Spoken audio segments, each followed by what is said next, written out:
It is Dmac, SMaK, and it is awesome to be with you. We have so much to get into. We'll go over the entire Broncos game, hear from salty Sean Payton, go through Bo Nix, praise our guy Jarrett Stidham, and a ton more as the Broncos do win the preseason game, but lost the moments of the game that actually mattered the most. So we'll dig into that. Had an interesting experience yesterday watching the Rockies as they played in Arizona, and they just keep losing, and the Savannah Bananas on TV at the same time. That was really, really interesting. So we'll get into that, and we have a bunch of moments of zen. We have all sorts of crazy moments of zen at the end of the show, so you'll want to stick around for that. That include getting crushed on the sideline, NASCAR driver unable to celebrate properly, and a woman calling balls and strikes for the first time. Now, you have to understand, I just don't like umpires, period.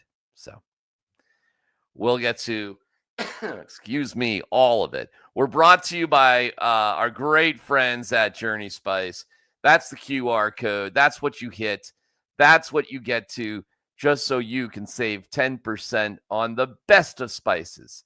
And we use Journey Spice on literally everything, whether it's breakfast, whether it's some seafood, there you go, there's a little salmon sandwich right there. There's a little more salmon on the fish, on the chicken, on the pork. There you go. Put some, take care of some little shrimpies for you. We love Journey Spice.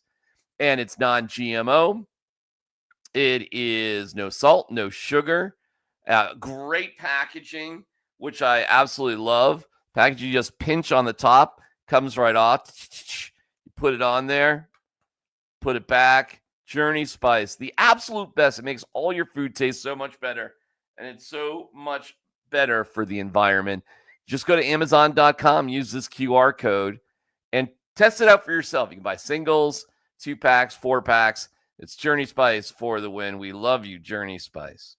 Okay, let's get to Broncos. And yeah, they won the game 30-9, but the first team defense looked bad. The first team offense looked bad.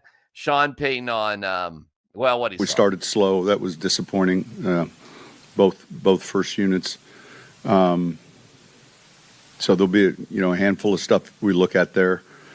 I know I think 0 for 4 third down offensively, and then things began to pick up. I thought Jared did a good job. I thought defensively we ended up, I think, with 4 takeaways, too many penalties for my liking.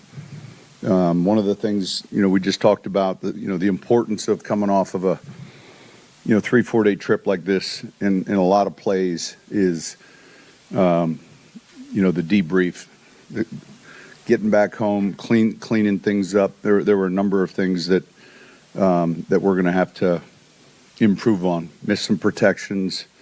And then there'll be a lot of positives too, in the keys, the evaluation of these players.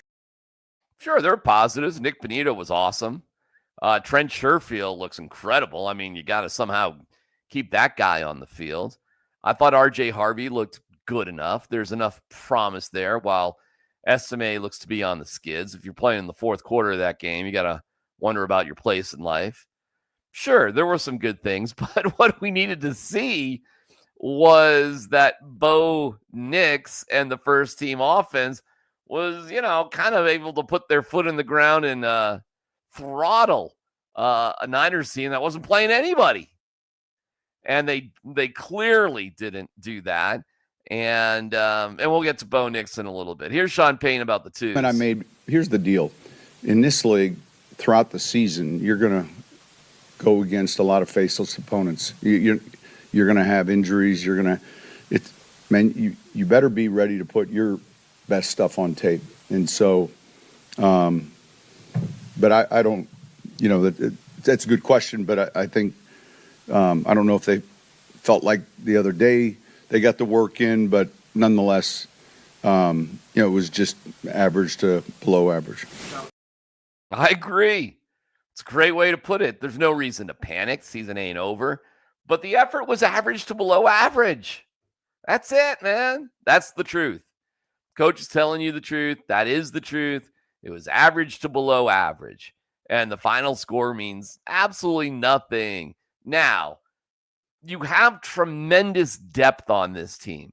And at the end of the day, you're going to wear these teams out. And if Cortland Sutton catches the third down pass from Bo Nix, maybe things are different. If Jaquan McMillan doesn't give up a deep pass thrown by Mac Jones of all people, perhaps things are different. But, Bo can't take a safety. That's sloppy. You didn't convert on any third downs. I mean, somebody's got to make a play there. And again, the offense was probably only going to go out for 2 series, but they were sent out for another because it just wasn't that sweet. It's just a moment of humble pie, okay? And you've got to understand, Sean, you've kind of put your team in that position. You're the one blabbering about Bo Nix being a top 4 or 5 quarterback. You're the one saying, of all the teams, 6 were Super Bowl, contenders. This is the 7th. That is all going to be bullet board material for every other team the entire year. You didn't do yourself any favors when you were ripping on Hackett, rightfully so, by the way. You weren't wrong about it, nor do I think you're wrong about the things about Bo. I believe in Bo. I really do. And about the Super Bowl team, it's likely the 2026 team, not the 2025. I'm happy to be wrong in that department, but you're probably a year away. So you're putting the horse before the cart just a little bit. So, that's the way it's going to go. You decide to do that. Again, the lattes. And, Bo Nix, got to focus on that brand. There's no better brand than just winning football games in the NFL. None. But as we found out, it wasn't just the first team offense and defense that was bugging Sean Payton. There's a handful of these things that those have to be cleaned up like tomorrow. So I do think it's important when we come to work tomorrow, and it's not just the players. This is the first road trip for us, and I've got 14 things written down that I'm pissed off about that have nothing to do with the game. And so that's part of the debrief too. And so the willingness of the player, employee, all of us to accept and make those corrections, I think, are important. How do you think Pillow lumpy? Did the shower not work great? 14 things you're pissed off about that don't have anything to do with the game. I've got 14 things written down that I'm pissed off about. Okay. I don't know what those are. I think they, all right. What could they be? Listen, if it's nothing to do with the game, the only other thing you did was travel. Right? I mean, there's a practice facility and you traveled. So, okay, logically, there was something wrong with the travel, I guess. And listen, football teams do not necessarily go away that long. They don't, not really. The Titans are going away for 10 days. They brought in Jelly Roll to talk about going on the road and getting to know about each other's grannies. Broncos were gone for Wednesday afternoon. So Wednesday night, Thursday, joint practice, Thursday night, Friday night, all day Saturday. So they weren't gone for 4 days and they traveled back on. So it's a long time for a football team. So my guess is they, for whatever reason, didn't like the aspects of travel, whether that's food or transportation or hotel stay or whatever.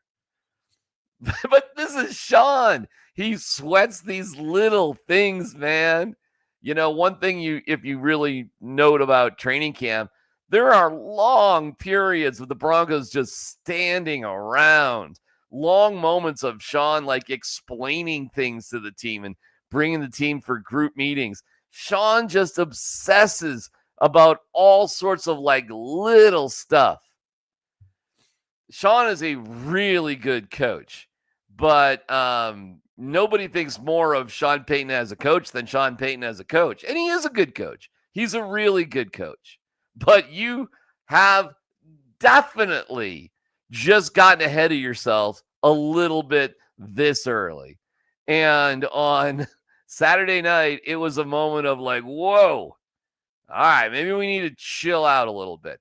However, that being said, football games are not determined by the first quarter. In fact, rarely are they determined by the first half.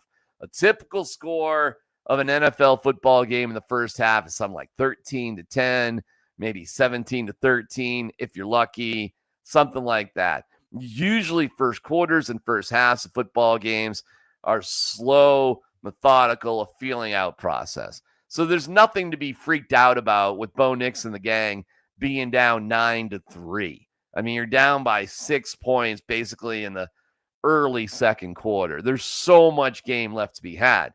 And what you saw by the Broncos defense was an example of what's to come for some of these teams they're playing. Yes, it was bad that Jaquan McMillan got beat and Mac Jones put up a big play. But that was kind of it. You know, the safety, all right, that's just a sloppy move by Bo Nix. You know, you can sort of live with that every once in a while. It's a bit of a mental error. You don't want to do it, but, you know, that's not the hardest thing in the world to correct.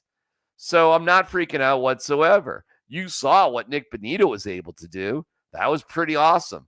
And forcing 4 turnovers plus, you know, you got him on 4 downs, 4 and out, a virtual 5th turnover, as Ryan Harris would tell you on the broadcast, is all really, really good stuff. Jarrett Stidham was exceptional. He missed 1 pass. Stiddy was great. So if you want to think about, Stidham was 14-15 for $136 with 2 touchdowns, including that. The Kroll one was kind of silly. The Niners just blew the coverage. And then the one to Sherfield was really great. Really great. Sam Ehlinger had a touchdown pass as well. That went to a tight end who has like a 5-year-old kid who I've never even heard of before, but I was happy for him, man. He got a touchdown. What was that dude's name? I'll get him. How many catches did he have?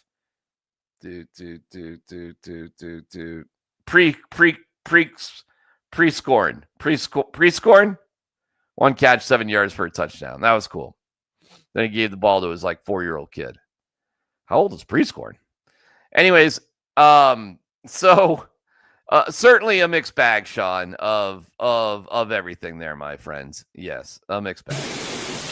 Oh, look, I love the lead in. All right. So I'm going to pretend that wasn't part of the question. The question was, is this team better than last year's? I think this year's team has a chance to be. But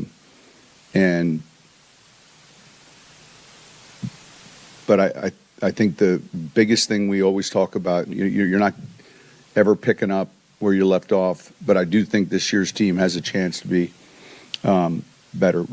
We've added depth at certain positions we didn't have a year ago. We were in the largest cap deficit, dead money in the history of maybe all of sport, but certainly in the NFL with 90-some million. We're not in that position this year. It's 2/3 of an operating budget. So, but this team's going to have to, they're going to have to do that, and same amount of games, 1 game more, they're going to write this chapter, and we're going to all be here for it. And our job's is to try to accomplish that. But we're right at the beginning with a lot of work ahead of us. Yeah, that's a much more humble response from Sean Payton right there. And that's the reality of the situation. And he gets it. And you're just like a couple years ago after the too many lattes, we're probably going to clamp down on all the nonsense. And listen, great. You got plenty of time to clamp it down. There's loads of talent on this team. There's a new ESPN futures ranking, whatever that means. And the Broncos are rated 7th overall. Reason for hope. The Broncos look like they have a solid starting quarterback and star cornerback. What a turnaround for Sean Payton and George Payton. Biggest concern, the running backs. Running backs are going to be fine. Denver's offensive line ranked number 1 in pass block win rate and run block win rate. Bold prediction: Knicks will lose his starting job during the 2027 season, which will be his last as a Bronco. What? Wait, what is this? Bold prediction: Knicks will lose his starting job in 2027. Oh my God. All right. Well, this is stupid. Sorry, I read you something stupid. My bad. Bo, you're not going anywhere, right? This season will be, really fun because you get to, actually go a week long on an opponent and actually you get to prepare for them before you go into a game. And today it's kind of like, a change up at practice. You get to see different looks, and it's kind of fun because you can't really prepare for what you're going to get. So it's kind of just surprises. So it was good from that standpoint, but obviously when we go back and look at everything, we'll be able to, nitpick it and find some things to get better at. Okay. Well, there's loads to be better at, including the safety. Now, you tell me, does this remind you of something else? I just threw it away, didn't get the ball to the line of scrimmage. Did you see that?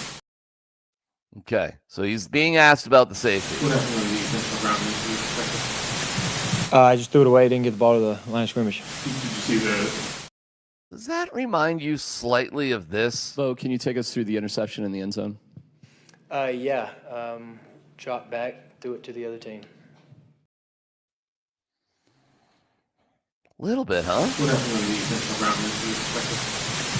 round? I just threw it away, didn't get the ball to the line of scrimmage. Did you see that? Bo, can you take us through the interception in the end zone? Yeah. Drop back, threw it to the other team. I'm just happy to be part of Bo Nix's legacy. I really wasn't trying to be a wise guy on that, but all right, let's hear from some of the stars of the game, and we'll get to the Savannah Bananas in Denver and the Rockies.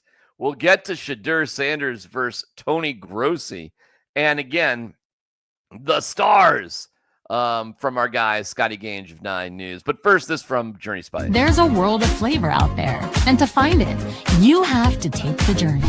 Journey Spice Company handcrafts the most premium spice and seasoning blends that have no sugar, no salt, are certified USDA organic, non-GMO, vegan-friendly, and always planet-friendly. You are going to love serving amazingly delicious creations while knowing you helped reduce single-use plastics. Make sure to search for Journey Spice Company on Amazon today. This is the absolute best. Flavor in, plastic out, all the information. There it goes. Amazon.com. Save 10% by using the code 10Nuggets. Okay. 9 News got to do the game. They had Steve Levy. And I'm not sure who the sideline reporter was. I don't know her. She did a great job. Scotty Gange did a great job. And Ryan Harris doing the color commentary. After the game, here's Scotty Gange catching up with a few of the stars. And like I said, Nick Bonito was exceptional. As you went for a sack, I think you twisted up your ankle. They were trying to sub you out, and you said, no, stay. Why do – it's preseason. Why do that? Just knowing how, we started off the game and just knowing, we kind of are doing camp for stuff like that, just pushing through stuff and being able to fight through stuff and adversity. And so I just kind of wanted to get one more play, knowing it could be my last two. So, yeah. What'd you learn about the guys? You guys had a great practice on Thursday, a tough practice on Thursday, and then tonight too. What'd you learn about your team this week? Yeah, man, tough team. I mean, to have the practice that we had and all the snaps that we played on Thursday against them and being able to come out here, even though we started off a little slow, able to come back that second drive and put something together. It showed a lot of toughness on the team for sure. What excites you most about this 2025 Denver Broncos team? I'm just excited, man. I mean, as you can see today, there's a lot of depth on the field, man. A lot of guys was making plays, running around, flying around. So I'm just excited to see everybody. Again, the Broncos did win the game 30-9. I don't want to, sleep on the fact that they actually won the game. which was cool. Also, you might have a bizarre punting issue. From what I understand about Crawshaw is when he hits it, it's amazing.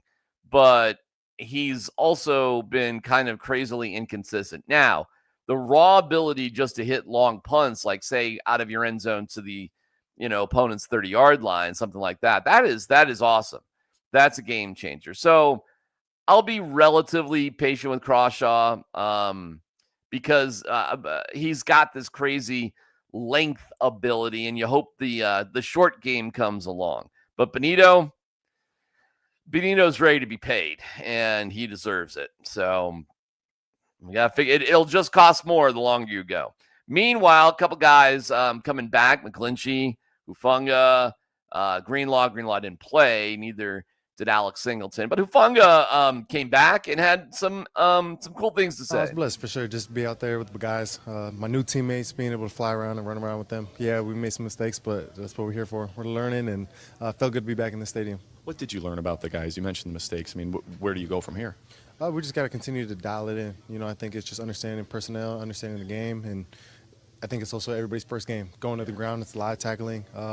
Not excuse, but you gotta get used to it so we can get ready for week 1. Can you argue that it's a good thing that there was some struggles, some mistakes tonight because we're 30 days away from the regular season starting and there's still so much time to get those things right? Most definitely. That's what our coach, we make mistakes. It's okay. Because we want to go out there and we want to be perfect when it counts. And so that's what preseason's for, and everybody's just flying around trying to make plays. So, what will you remember most about tonight? It was the first time I walked out. Captains aren't set, but it was pretty cool just to go out as a group with the guys as a captain today. That was one thing in the stadium too. Was something the first time I ever done that. So. All right, very cool. Well, I'm glad you had a good experience, and he's obviously going to be an incredibly critical player for the Broncos this year. So I'm glad he's on the team. And in terms of, again, in terms of talent and depth, the Broncos are loaded. Listen, I don't think there were any doubts about it. And the thought that Jarrett Stidham will replace Bo Nix is ridiculous. However, it's great to see that you've got a quality backup. And Stidham is a quality backup. Some people were like, Sam Ehlinger. Maybe. No. Jarrett Stidham's good, man. He is legit. There's a handful of teams that Stiddy could start for sure, which is really good. That's exactly what you want. And he's a good dude. Watch you play. I love seeing you run. I feel like it shouldn't work, but it does work. What's going through your head when you're running for first downs and touchdowns and whatnot? I don't know. Try not to get hit too hard and try to get down when I can and try to make a play whenever it's possible. Doesn't happen a lot, but try to make a play whenever I can. Who impressed you on the offensive side? There's so many new guys here. Who impressed you? Oh man, that's a tough question. Obviously. Trent with the incredible catch. I mean, that was unbelievable. It was one of the best catches I've ever seen, live. And but there's so many good players. I mean, our defense played great tonight. The offensive line played great. Our backs ran the ball really well. Just all around a great team effort. And it's good to see some of the new guys obviously on the team, from whether it's free agency or some of these rookies making plays. It's awesome to see. So. Yeah, I mean, if we're just looking at things from a total game, he's right. In total, the Broncos ran for 153 yards on 34 carries, 4.5 per. RJ Harvey, 7 carries, 3.6. That's all right. SMaK, 8 carries for 21 yards, 2.6. Tyler Bidet, 5 carries for 32 yards, 6.4. And Blake Watson, 4 carries for 28 yards for 7 yards per. Stiddy actually had an 18-yard run. He went 14 of 15 for 136 with a quarterback rating of 144. I mean, that's really, really good. Took a couple of sacks, but no turnovers by the Broncos, while they were +4 in that department, including a 4th down stop. So +5 if you want to go by Ryan Harris math. Listen, overall as a game, it was exceptional. But average to below average is fair for the moments of the game that mattered the most. Average to below average. So you kind of put this one away. You got through it.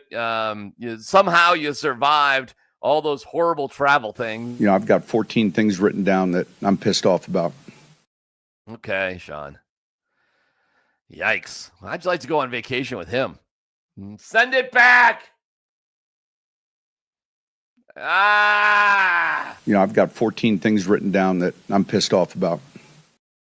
And we have full coverage of the Broncos on Altitude Sports Radio 92.5. I'll get to your comments in a little bit. Let me get through everything else here, and I'll get to your comments.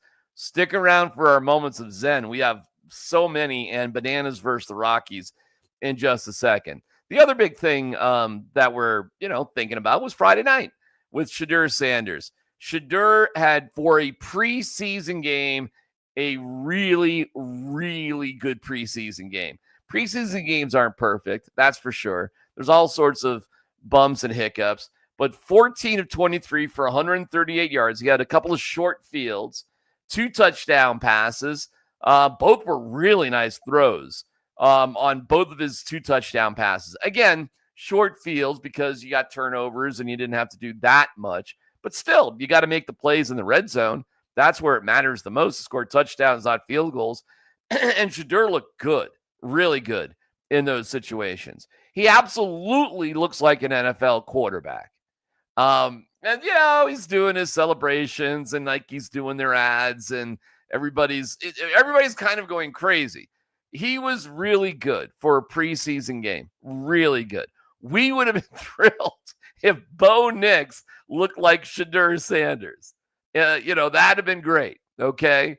That is kind of funny, right? He got sacked a couple times. All right. Quarterback rating of 106.8. It was good. He was really good.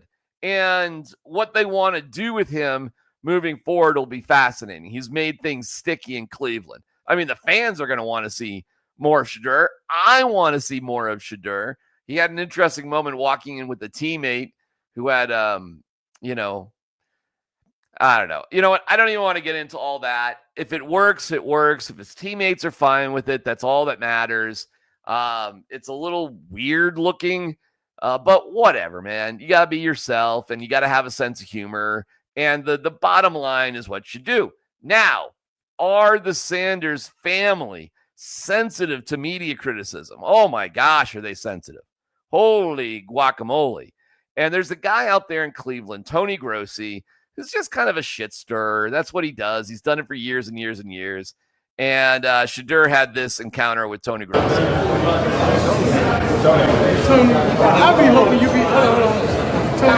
you got something positive to say about me. You always say negative stuff about me. And I'm like, I ain't do nothing to you. No. I ain't seen nothing positive that you ever said. I did something positive every day. What I'm saying? Come on, Tony. What I do to you, Tony? Oh, my gosh. This stuff. Listen, the praise for Shadur is through the roof. There's loads of good things being said about you. Why you care, and this has definitely been, I don't know, man. Maybe that's the chip on the Sanders shoulder that they need. Maybe it motivates them. Maybe it gets them going. But I don't know. I don't even know why Shadur cares. Listen, I think Shadur Sanders was not prepared the right way at the combine, and it cost him big time. And that was a mistake. And I'm sure if they had to do it over again, they would prepare. And it wasn't the on-the-field stuff. He didn't even do the on-the-field stuff. And maybe he should have done the on-the-field stuff. And I don't know, man. They made mistakes. They made mistakes in the draft process leading up to the draft. And they would do things differently, I think. But, you had a good game. There probably will be worse times to come. Every quarterback has a hard time.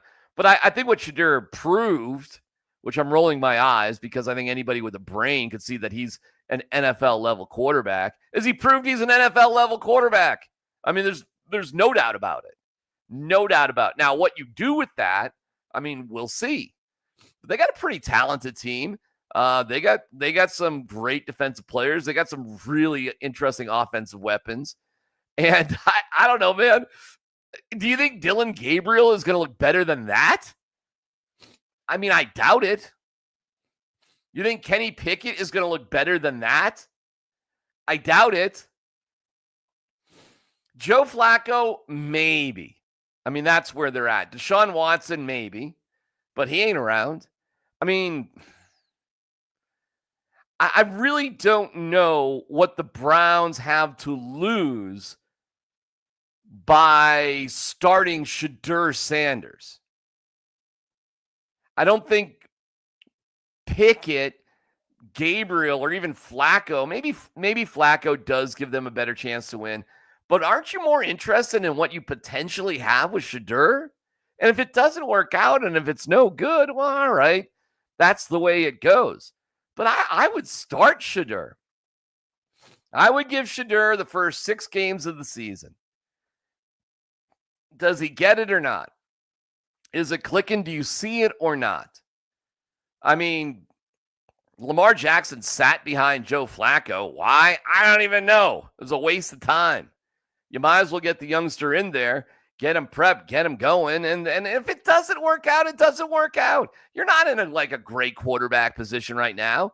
If you're the Cleveland Browns, you got like 6 guys, none of them that you're really all that committed to. So I would start Shadur. I would start Shadur if I'm the Browns. I don't know why you wouldn't give it a shot. And if he's his own worst enemy and wants to keep beefs going with the media and whatever, I mean, it's just what they've done. They've done that their entire lives. So now this Tony Grossi guy. Oh, okay. In Colorado was Sean Keeler. All right. I'm sure there was somebody in Jackson State. This is just the way it goes there with the Sanders family. It's all right. It's cool. It's what they do. It helps them for whatever reason. So, hey, Shadur, I'm saying good things about you. I think you should start. I think it's pretty damn obvious that you should start. We'll see where things go. I think you had a lousy process going into the draft, and if you could do it again, I'm sure you'd do it differently. And if you were to do it again, I'm sure you'd be a first rounder, probably a high first rounder, because that's probably where you deserve to go. There you go. All very nice things about Shadur. So don't come after me. You know, I've got 14 things written down that I'm pissed off about. Okay, I'll get to your comments here in a second. Moments of Zen that we have a bunch of them that kind of go without saying. It was a little bit of an experiment for me yesterday. I really didn't want to go to the Savannah Bananas game.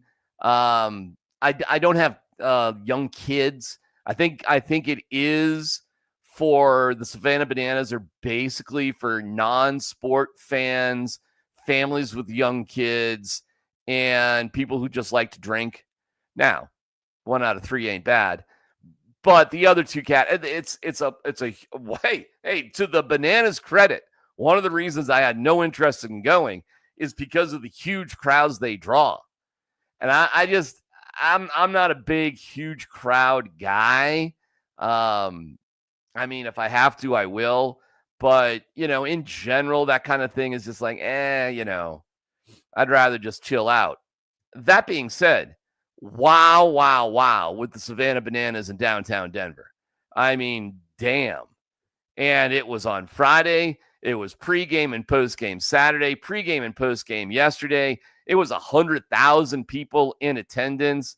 It was awesome what they do in terms of a show. Now, if we're just talking baseball, talent-wise, the Savannah Bananas, and I've played many, many years of men's adult baseball, not softball. I've done that too, which is boring and I don't like. But I've played more than a decade plus of men's baseball, mostly in my 30s, early 40s.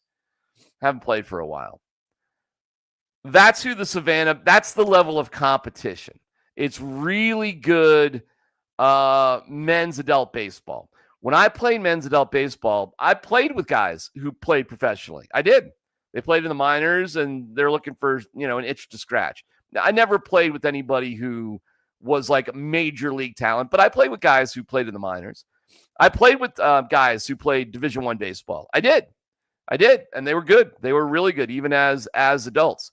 I played with guys that could hit home runs with a wood bat, 400 plus feet, that sort of thing.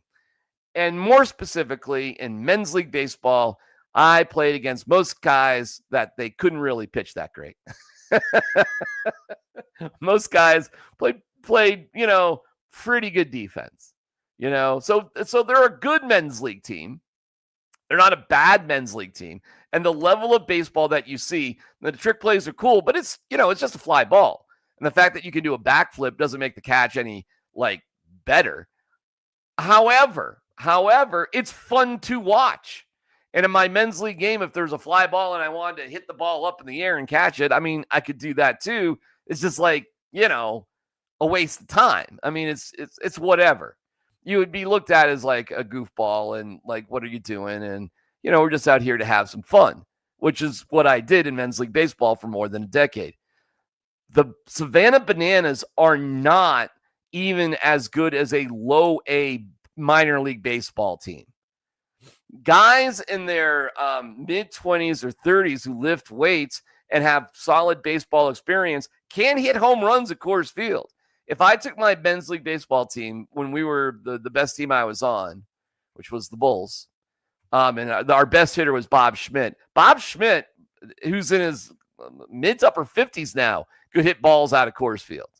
It's just, it's the nature of Coors Field. It's guys who are good at baseball. It's lifting weights, being a grown-ass man.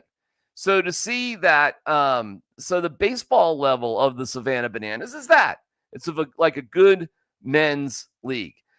Even in low A baseball, you've got kids 19, 20 years old who throw heat, low to mid-90s, have breaking pitches that would befuddle you. This is low A baseball. And there's no quality pitching in the Savannah Bananas games. Not really. More or less, it's kind of exaggerated batting practice. That's what you get. And it goes very, very fast. So that's cool. It's just not, it's not baseball. I'd be lucky if my wife showed up for one of my men's league games. However, to say that they're not on to something is ridiculous. They are clearly on to something. And there's clearly an audience that just wants to have fun. And a lot of the rules are kind of cool. The Savannah Banana rules. I love the match play for the innings. That is what every high school summer team should do. And they do, actually. In summer baseball, there's quite a bit of, it's, not tournament play. It's showcase play. And in showcase play in summer baseball, you have 5, maybe 6 batters, and then you just rotate because you got to keep the game moving. So, okay, fine. So instead of 5 or 6, you do this match play thing, and you encourage things to go relatively quickly. I think high school summer baseball, non-tournament summer baseball should adopt those rules. A lot of summer baseball isn't even league play. It's just, scrimmages so you can get some games in and you bring a team in from here, you go there. There are some leagues. There are some league play. And I think actually even in league play, if they adopted the match play rules, it would make for a much more entertaining type of game. It'd be a lot more fun. And the point of summer college baseball is just to get reps in anyway. You don't take anything too seriously. It wouldn't fit with college baseball or high school baseball. You still need a regular baseball game. But that's a fun one.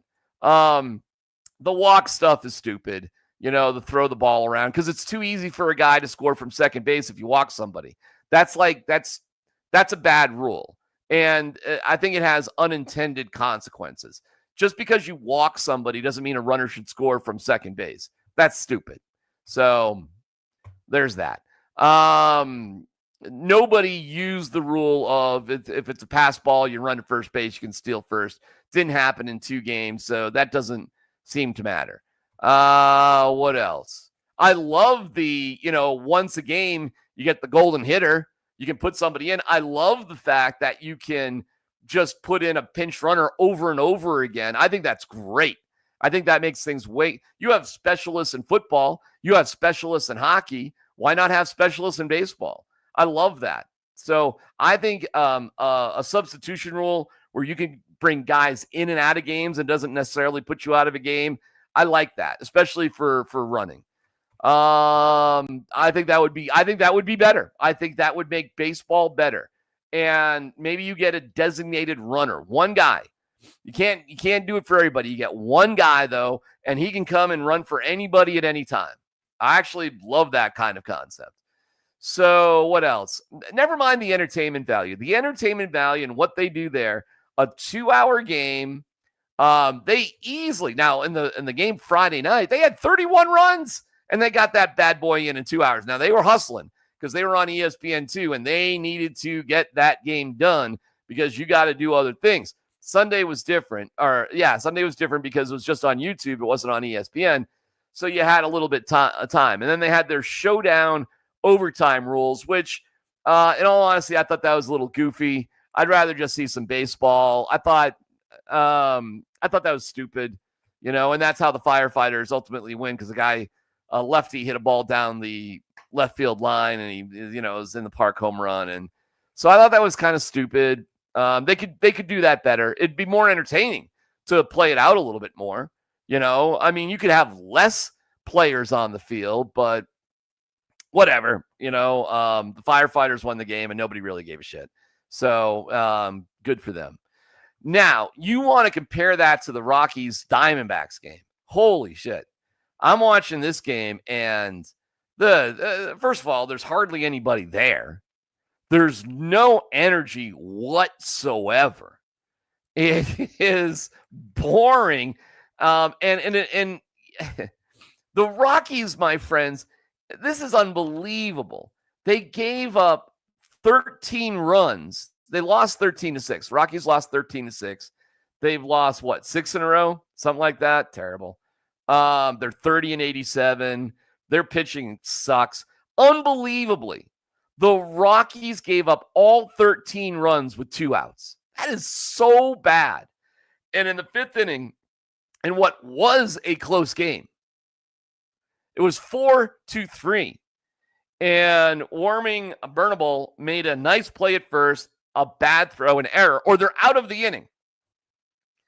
They go on to give up 9 straight hits and 8 runs.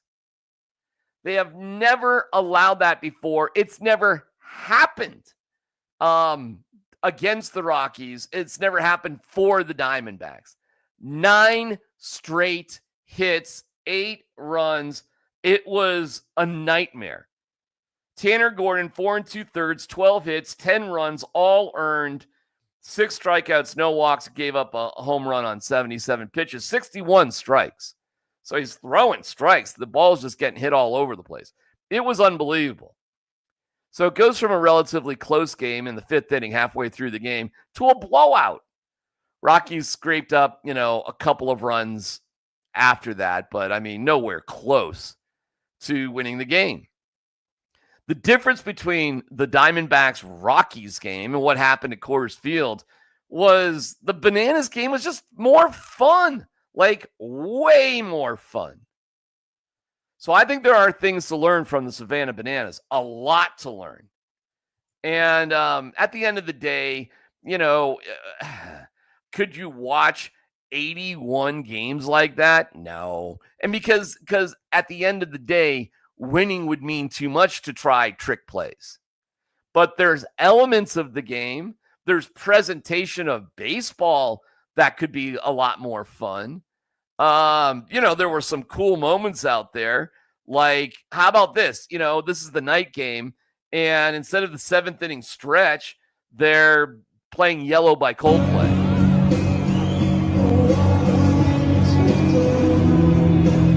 Now that's cool. That's awesome, man.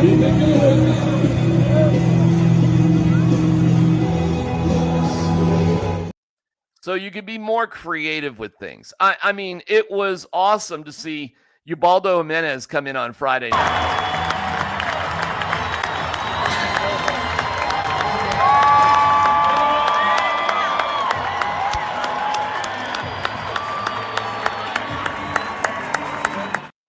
Ubaldo ended up throwing 2 pitches, got a fly ball out. Vinny Castilla took an at-bat in the game. Here comes Vinny. He's coming up there, shaking hands.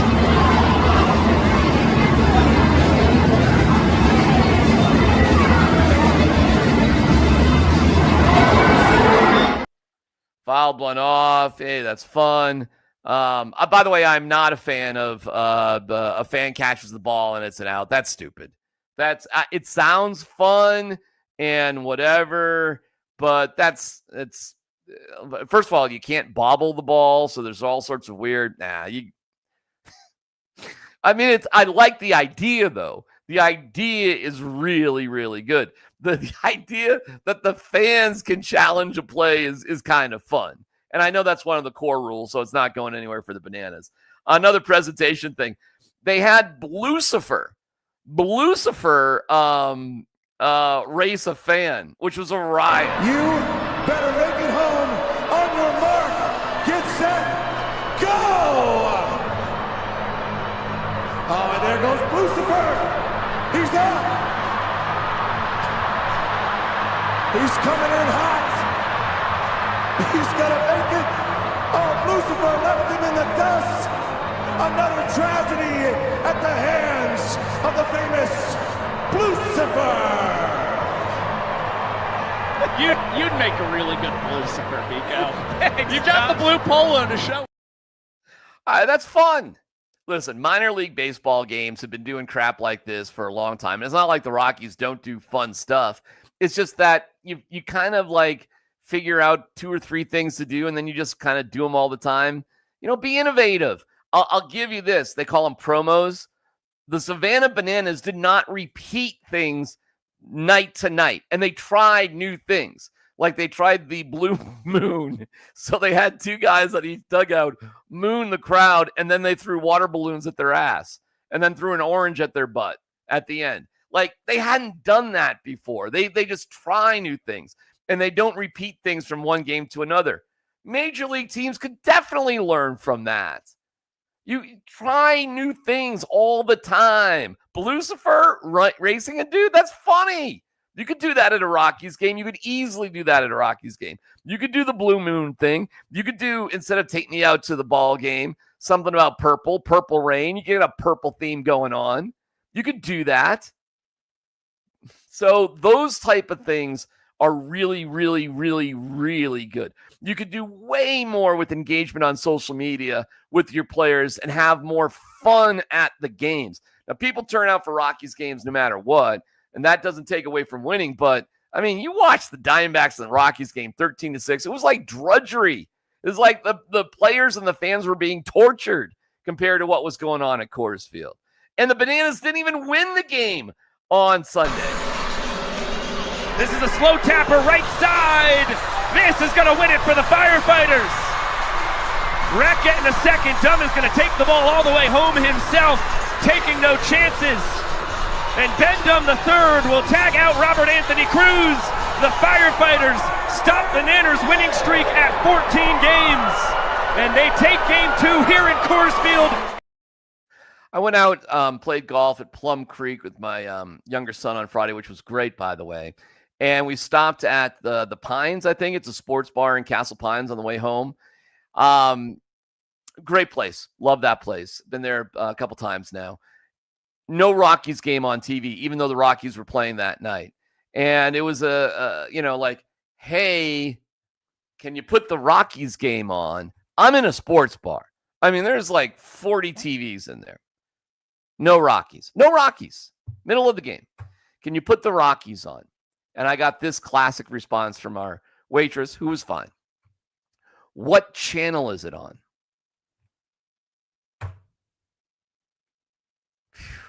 What channel is it on? I'm at a sports bar. I get it. The Rockies suck. I understand. But I've gotten this so many times. The Rockies need to do such a better job in communicating. How about the sports bars? How about getting a list of every sports bar in town, everybody who has a TV, and let them know how to put the game on and when the game's on? How about a distribution list? Hey, our game's on today. Make sure you put it on. And instead, there's so much baseball could do better. the Savannah Bananas have a deal with ESPN, TNT, and also they just put their games on for free on YouTube.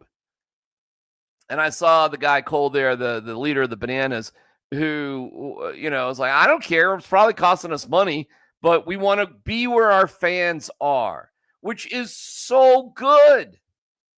So is it Major League Baseball? No, but it's not trying to be. They're taking elements of baseball and making it more fun. Those games were 9 innings in 2 hours can be done. Is the pitching great? No. Is the level of baseball great? No, it's not great. It's not Major League Baseball. I've seen people say, what if the Rockies played the Savannah Bananas? If the Rockies played the Savannah Bananas with the Savannah Banana rules, the Rockies would win every single game. They would win every game every single time. I don't know if the Savannah Bananas would get a hit off the Rockies pitching. So that's the level of difference. But so what? There's more good things that you can take away from it. And then we had this moment. Dmac, you got it done with the bat tonight. What was working well for you in the... I love that. Dmac, you got it done with the bat tonight. Dmac, you got it done with the bat tonight. What was working well for you in the... I'm right. I got it done with the bat. Dmac, you got it done with the bat tonight. What was working well for you in the... Okay. We'll get to your comments here in a second. I know this is a long one here, but we got a lot to talk about on a Monday. Appreciate you watching. Moments of Zen before we get to your comments, and thank you very much to our friends at Journey Spice. We start with this one. CeeDee Lamb not playing in a game, getting blasted by a referee. The sideline can clear things up as we look at CeeDee Lamb on the sideline, Kyle. Yeah, guys, this happened right in front of me. CeeDee Lamb was celebrating Jonathan Mingo getting behind his defender. He was so excited, he jumped in front of an official, and the official ran over CeeDee Lamb. On the sideline, that's where the penalty comes in, and he was off the sideline. He was outside of the box, and so CeeDee's the one that's being penalized here for the Cowboys. Kind of love that. NASCAR racer, 19-year-old kid, I think, Connor Zulich, it doesn't matter.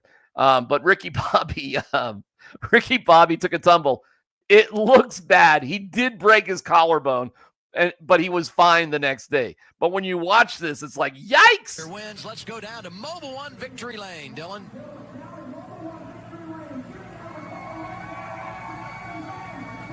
Ah! Oh my gosh, he fell. I mean, I'm sorry to laugh. He's okay. Wins. Let's go down to Mobile One Victory Lane, Dylan. I got to get up here on this car here, and I'm going to wave at everybody. Hey, everybody, I won! Yeah! Oh, shit! Fuck! On the cage stand. Oh my gosh, how do you like a 70-yard field goal, my friends? Holy smokes. They got a shot. He just kicked a 70-yard field goal. Are you kidding me? Crazy. I've never seen that. The NFL record. That would be an NFL record. In the first half. Holy smokes. That's unbelievable. All right, that's cool, huh? By the way, I see guys in NFL practices hit 70-yard field goals in practice all the time. That's how talent. 50-yard field goals for these dudes in the NFL is nothing. It's like a chip shot. So yeah, in practice, I've seen it before. It's kind of cool. And finally, we had a female umpire call balls and strikes. I want to get her name right. Call balls and strikes. Jen Powell. So good for Jen Powell. That's awesome to break boundaries. No doubt about it. Now, I can't stand umpires, okay? I just don't like umpires, period. I think balls and strikes should be automated. I've said it a million times. So this is nothing against Jen Powell. But I just thought it was funny, all this hype. And here's her first call ever of a ball and strike. Hey, Joey Wentz is ready. We hope you're ready. And here we go. Joey Wentz likes that first call from Jim Powell. That would not be a strike. Hey, Joey Wentz is ready. We hope you're ready. And here we go. Joey Wentz. You know what I can say about Jen Powell? She fits right in with all the other umpires that miss calls all the time. I mean, this is not a strike. Hey, Joey Wentz is ready. We hope you're ready. And here we go. Joey Wentz likes that. Just get rid of the umpires calling the balls and strikes. You know, whatever you want to call it. Red's a strike, green's a ball, have a light go up. Everybody can see it. You know, you just could move the game along. We don't have to have reviews. Or you certainly should enable reviews if you're going to have umpires not call the game right. I have no idea why a sport is better if the officials can't get the calls right.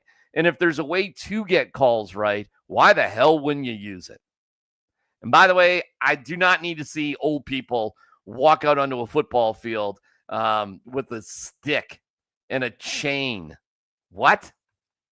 No. Pass. Play sports as if it was invented yesterday. Okay. Let's get to some of your comments, and then we can wrap up a lengthy Dmac SMaK. All right, here we go. We start with my guy, Wes. Always great to see you, Wes. Good morning, Dmac. Would have been nice to see the Broncos ones on offense look better, but not going to put too much stock into one preseason game. Yeah, and I went through all of that earlier, so sure, no problem there. Steve, it's good to see you, Steve. All right. Both stunk underthrowing passes, happy feet in the pocket, intentional grounding for a safety in the end zone against the Niners backup. Could not have gone much worse. Defense was bad against Jones. Jaquan McMillan blew a coverage that eventually led to a touchdown. I mean, that was it the entire game, my friend. My guy Brian, is Cleveland the front runner to represent the AFC in the Super Bowl? You're getting a little snarky there, Brian. Easy. I'll hook you up with Tony Grossi. It's for us. That's what the preseason is for. In the words of your favorite person in the world, Aaron Rodgers, relax. Hey, how about Aaron Rodgers saying he's willing to play a preseason game? Cool. Cart before the horse. Horse before the cart. I guess you would put the horse before the cart. Dmac, it's cart before the horse, not horse before the cart. Devil's in the details. Gosh, you're right about all of that. My guy, Andon! Andon and Rosa, the best from Journey Spice. Good morning. Maybe Sean Payton is upset that Bo is out on social media hyping himself in between vid, but hasn't done anything yet. Sean Payton doesn't want his guys going full Russ Wilson, work hard, slow your roll. Yeah, all of it. Yeah, Sean, you're right, Andon, about this. Sean has different rules for his coaches, players, people that work in the building than he has for himself. That is true. That is true. You don't know Cynthia Freeland. Oh, that's who she is. I don't. I'm sorry about that. She did a great job. So I don't know anything about Cynthia Freeland, who was on sidelines for the Broncos, as was Scotty Gange. I don't, but I thought she did a good job. I just don't know who she is. Sorry. Should I? Maybe I should. Preseason. We're talking preseason. Yeah, I think I put things in proper context, my friend Keith. 14 things was code for bad drops from Sutton. Oh, well, that's fun. I don't think so. I think they were just there too long. I think there were things about the travel and that Sean just didn't like. You know, I've got 14 things written down that I'm pissed off about. So I think that's what it was. Before I forget, Ashton Genty didn't look great in their game. Okay, yeah. I mean, it is preseason. You can't really take too much away from, well, anything. Does anyone really care that the Bananas aren't as good as a decent minor league baseball team? No one compares the Harlem Globetrotters to the Knicks. Yeah, no, you're right. You're right about that. Well, some people were. Some silly people were. Some people who really, I mean, you would really, really not understand baseball to compare the level of baseball play of the Bananas and the Firefighters. By the way, there are two other teams. The Party Animals played, oh gosh. I forget the name of the team they played, but they played another team at a smaller location. And because, to the Bananas' credit, now they've had larger crowds in general, but that's the largest crowd they've had at a baseball stadium. I think they played in front of 80,000 people in a football stadium, which is bananas. But what they had over the weekend, that is they played now. Some places like Fenway Park, Coors Field is just much bigger fan-wise, attendance-wise than Fenway Park. Fenway Park's small, relatively. It's like 35,000 people as a sellout at Fenway, where you had 50 plus at Coors Field. So just space. Maybe there would have been more people in Boston for the Bananas, but that is because of the size of the stadium and the popularity of the Bananas. That was the largest baseball stadium crowd they've played in front of so far, and they packed it 2 nights in a row. Scott Hastings, my man, took his lovely 11-year-old daughter Ellie and the grandparents and his wife, the warden, to the game. So I'm looking forward to hearing from Scott from noon to 3 today about their experience. I think that's going to be really cool. So there you go. Wow. Long one today. Longest one we've ever had for Dmac SMaK. So if you're hanging in there for this, I really, really appreciate it. Thank you. Fun weekend in total. And we're back at it on Tuesday out there with the Broncos and the Cardinals come to town, because we do love football. Make sure you like and subscribe. I'll be back with Dmac SMaK on Thursday at 7:30. Myself and Mike Sanford around 8:30 or so on Tuesday, Wednesday, and Thursday night as we do training camp recap after the Broncos have a open practice to the fans. So that's this week. We'll see what we do for the rest of the season. We'll see. We'll have some fun with it. Other than that, that's a wrap. I appreciate you guys watching. Make sure you like and subscribe. Make sure you keep listening to Altitude Sports Radio 92.5.